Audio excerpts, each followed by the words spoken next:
لله رب العالمين، والصلاة والسلام على رسول الله وعلى آله وصحبه أجمعين. رب اشرح لي صدري ويسر لي أمري واحلل عقدة من لساني يفقهوا قولي. ربنا افتح بيننا وبين قومنا بالحق وأنت خير الفاتحين والله خير الحافظا وهو أرحم الراحمين. Alhamdulillah, syukur kita untuk kesekian kalinya di atas nikmat yang Allah kurniakan kepada kita, nikmat Islam, nikmat iman, dan nikmat dapat beramal dengan amal kebajikan yang mudah-mudahan diterima oleh Allah Subhanahu Wa Taala. Jadi bekalan kita untuk kita bawa bertemu dengan Allah.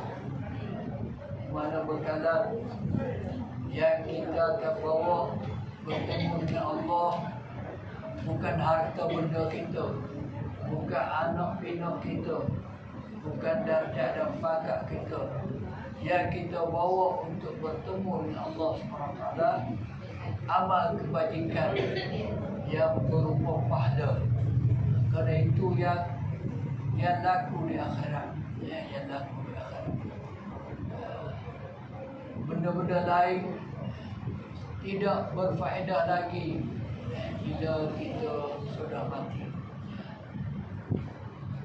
Untuk tazkirah kita pada malam ini, kita sebut perkara yang berkaitan dengan akhirat juga, iaitu benda akhirat ini satu perkara yang bagi kita lah, bagi saya, tak tahulah tuan-tuan, kita rasa takut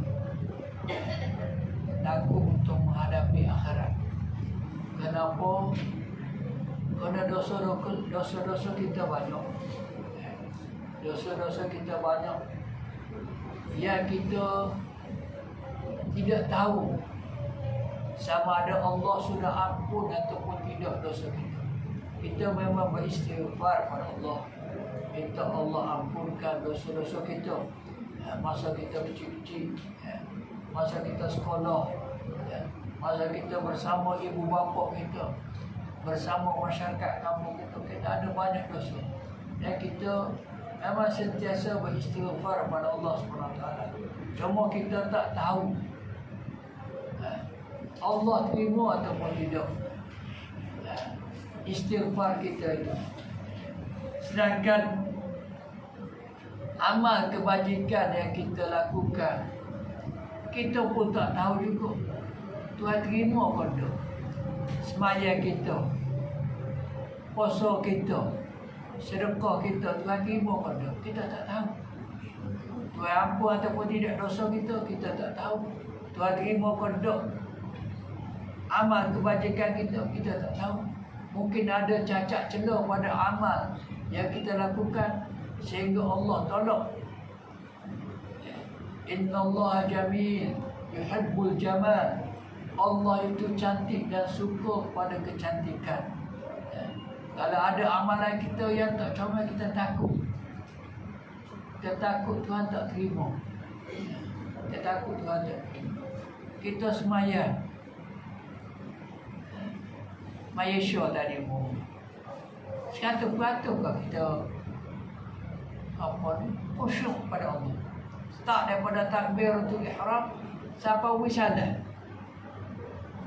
Tak ada ingat benda lain, ingat pada Allah saja. Adakah kita gitu? Saya tak ada. Ada kau ingat benda lain masa sembahyang. Maknanya tidak 100% khusyuk pada Allah SWT. Kita nak cari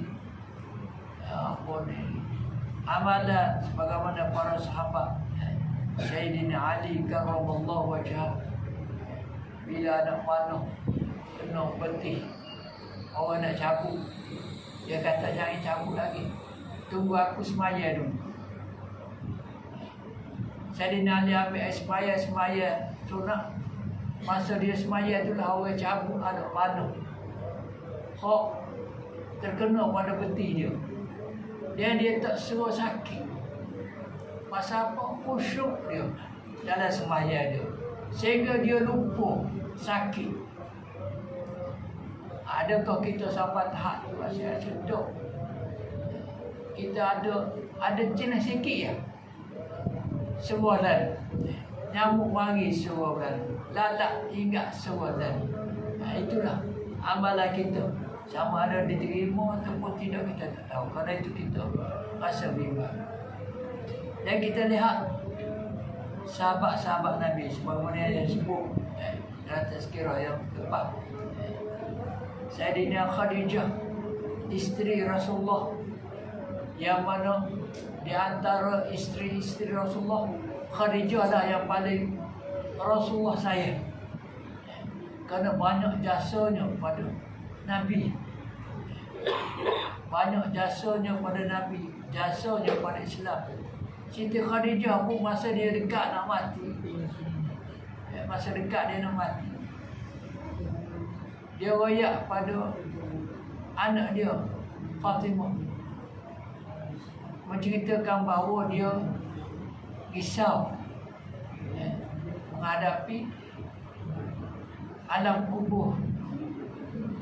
Kerana itu dia kata, mu tolong minta serba ayah mu tu, pakar masa 5 wahyu serba dia, mu tolong minta jadi kain kapak.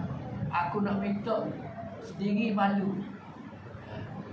Mu tolong minta ke aku, bayar ke ayah mu tu, mu nak, ibu nak kain serban, ayah mu sebagai kain kapak.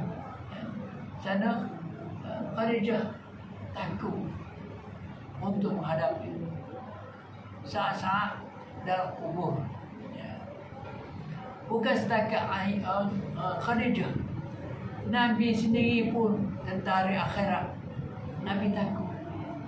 Satu ketika Aisyah radhiyallahu anha, Nabi balik rumah.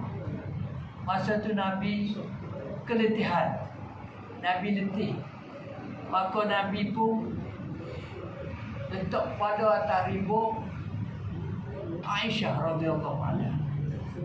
Bila letak atas ribu kerana mungkin keletihan, Nabi jenera. Aisyah dulu jaga Nabi. Bila berapa lauban Nabi, dia tengah-tengah gitu, tiba-tiba Aisyah menangis. Nabi masa tu jenera, pejam mata. Aisyah menangis, maka air mata Aisyah tu nitik atas pipi Nabi. Nabi pun terjaga, kena ada air mata jatuh atas pipi. Nabi jaga celak mata tengok Aisyah menangis. Nabi pun tanya Aisyah, apa nangis? Nangis pasal apa? Aisyah pun jawab, masa umur dulu atas ribu aku dulu kamu, aku teringat cerita isteri-isteri Nabi, yang mana isteri Nabi Lut tidak beriman pada Nabi Lut, masuk neraka dia. Maka aku bimbang, aku ni isteri kamu atas dunia, akhirat besok dapat bersama lagi kata. Bimbang lagi dia Aisyah. Dan aku tengok juga tentang suami isteri ni, lepas mati tidak bersama. Fir'aun, isteri dia Asia masuk syurga, dan Tuhan bina satu istana di syurga untuk Asia. Dan berikut hadis mengatakan bahawa Asia menjadi isteri Nabi di syurga nanti. Jadi dia tengok tak hidup juga, suami isteri berpisah. Maka Aku teringat aku denganmu ni lagu mana. Mu ingat dong aku esok-esok. Ataupun bila hari akhirat kita tidak bersama lagi. Menangis dia. Bila menangis Nabi pun bersabda dan maksud, wallahi wa nafsi demi Allah, diri aku dalam kekuasaannya. Walladhi nafsi biyadi. Nabi bersumpah, demi diri aku di dalam kekuasaan Allah. Fi thalathi mawatin. Ada 3 tempat. Ada 3 tempat ni mungkin aku terlupa padamu, Aisyah. 3 tempat ni mungkin terlupa. Kerana Aisyah tanya mungkin esok tak ingatkan aku. Kerana mu orang hebat Rasulullah, kekasih Allah. Jadi esok-esok hari akhirat mu dengan aku lagu mana? Maka Nabi kata ada 3 tempat di hari akhirat besok. Mungkin aku terlupa pada mu, Aisyah. Maksud Nabi 3 tempat. Apa tempat itu? Yang pertama, di hari akhirat besok Nabi gerung bila Tuhan pacokkan mizan neraca. Bila Tuhan pacokkan neraca timbangan, Nabi tengok neraca timbangan Allah itu, Nabi terasa gerung. Gerung yang teramat sangat. Sehingga Nabi kata kemungkinan masa tu aku terlupa. Ada semua orang kena gerung sangat. Nabi sendiri pun gerung. Tengok neraca timbangan Allah. Hebat. Segala benda dapat diukur neraca timbangan Allah. Kecil macam mana sekalipun, letak atas timbangan Allah, naik lalu berat dia. Dacing hari ni, penimbang hari ni letak benda kecil halus siriak kita kata. Letak, tak jejak. Tapi neraca Allah, وَمَنْ يَعْمَلْ مِثْقَالَ ذَرَّةٍ خَيْرًا يَرَهُ وَمَنْ يَعْمَلْ مِثْقَالَ ذَرَّةٍ شَرًّا يَرَهُ. Kecil, besar zarrah.